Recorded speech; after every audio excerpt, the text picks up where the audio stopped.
hilarious. He just did very well at the Portland Comedy Festival. Make a lot of noise for Brendan Smith.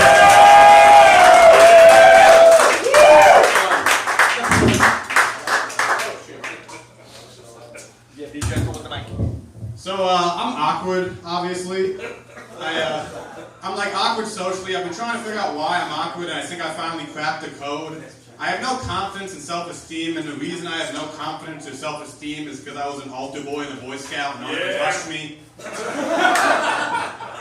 Like, I was just in the woods alone with predators, and we just, like, made a fire. That's all we did. Like, I don't know, I think this should help with confidence. Like, I'm 6'3", and when you think 6'3", you think usually, like, tall, strapping, confident. But I'm just failing at a high altitude.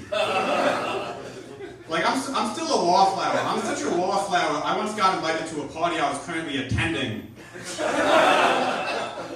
My friend called me, he's like, Brendan, this party's going great, you gotta get over here. I'm like, yeah, I'm here. I've been here for an hour, you greeted me when I walked in. I'm on the same couch as you right now. Like, I don't know, like, I'm an insomniac. I stay up to 4 a.m., and some people my age stay up to 4 a.m. at clubs, doing drugs, hooking up, partying. But I just stay up to 4 a.m. just, like, looking up facts about the Karate Kid. Just, like, being a nerd on the internet. Like, I don't know, I've been watching the news a lot. You guys see in like, Florida and these different states are banning drag shows now? Like, all these different governors are banning drag shows. Yeah, that doesn't make sense to me, because I feel like if you're going to ban drag shows, you also have to ban the WWE. Like, have you watched WWE? It's a dude walking.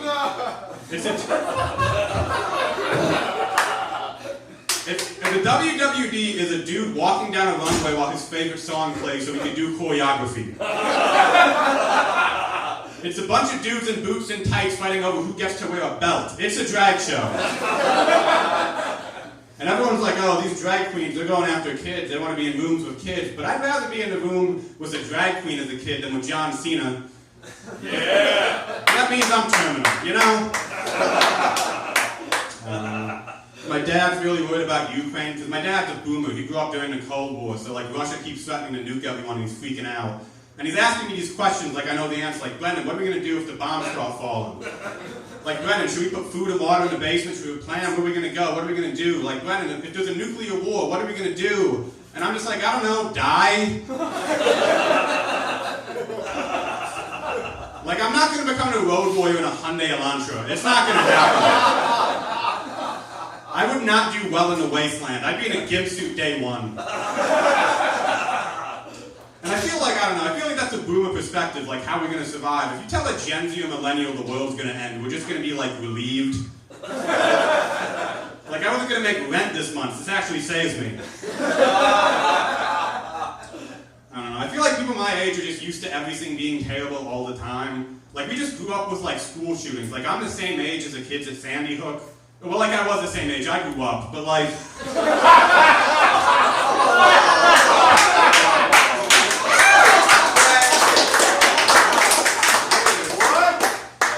Like, when I was a kid, people were just afraid of school shootings. I was the only kid in my whole class who wasn't afraid of school shootings, because I was the one everyone thought was going to do it. I looked like such a school shooter in high school, they didn't want me to take part in the drills. Because they didn't want me to know where they were going to be hiding. They were like, okay, everyone, get in your positions, except for Brendan, you wait in the hall. That's where you're probably going to be anyway. So tomorrow's Mother's Day. Yeah, I love Mother's Day because I've been flirting with a single mom recently. And like, I don't know, I always love flirting with single moms because I feel confident because I know I won't be their biggest mistake. But it's weird though. It was weird talking to a single mom when I was 22 and unemployed and she had a kid. Because she said stuff I have to be up at 7 a.m. to get my kid to school. And I'd say stuff like, I should be up at 5 p.m. and also I'll miss the sun. I don't know, anything's better than Tinder because like every girl on Tinder is like, I want to be a trophy wife. Someone make me a trophy wife. And I don't even think I'm going to get like a participation trophy wife. Like, I've only ever matched with one girl on Tinder. We matched, we were talking, it was actually going good. Like, we liked each other, but she was, like, weird. She didn't want to meet face to face. And, like, I thought I was getting catfished. I was like, yeah, I'm definitely getting catfished. Nigerian. Well, after giving her all my money, no, but I wasn't getting catfished. It turned out she was like, I'm scared to meet you because I have cancer. I have lymphoma. I'm a cancer patient. It's obvious when you see me. And she's like, whenever guys find out I have cancer, they usually like run off. And you know, she told me that. She told me she had cancer, but I didn't care because I wasn't looking for anything long-term at the time.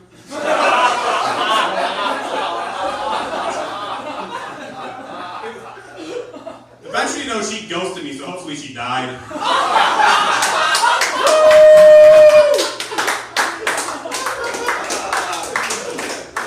Ghosting someone's mean, it's rude. It would reflect a lot better if she just ghosted herself, you know?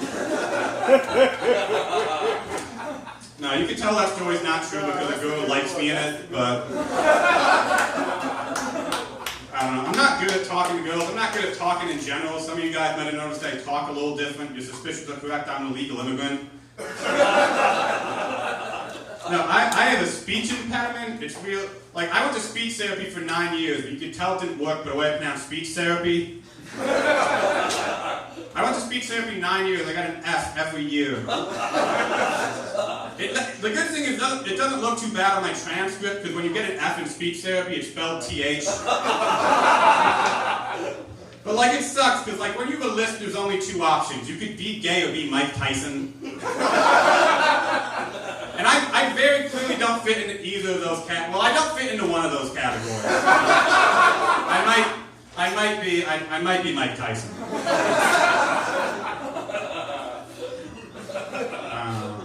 But like, there's not even like good stereotypes about having a speech impediment, you know? Like, other people have good stereotypes, even if they have bad ones.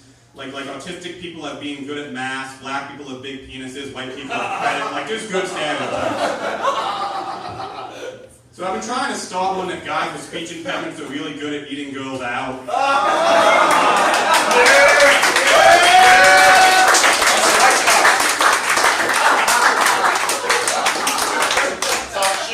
So just get this going. Tell 2 of your friends, they tell 2 of their friends. Next time you see someone getting bullied over a speech impediment, be like, no, their tongues are meant for better things.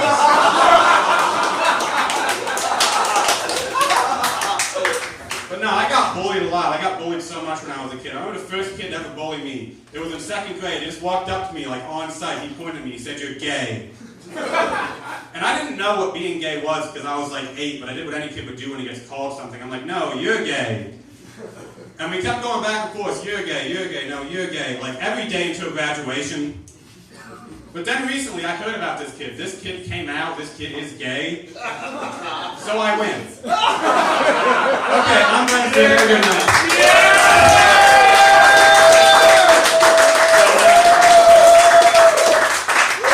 I love this now. Every comedian is just leaving their phone on the stage like it's a donation. I forgot your name. What's your name, my friend?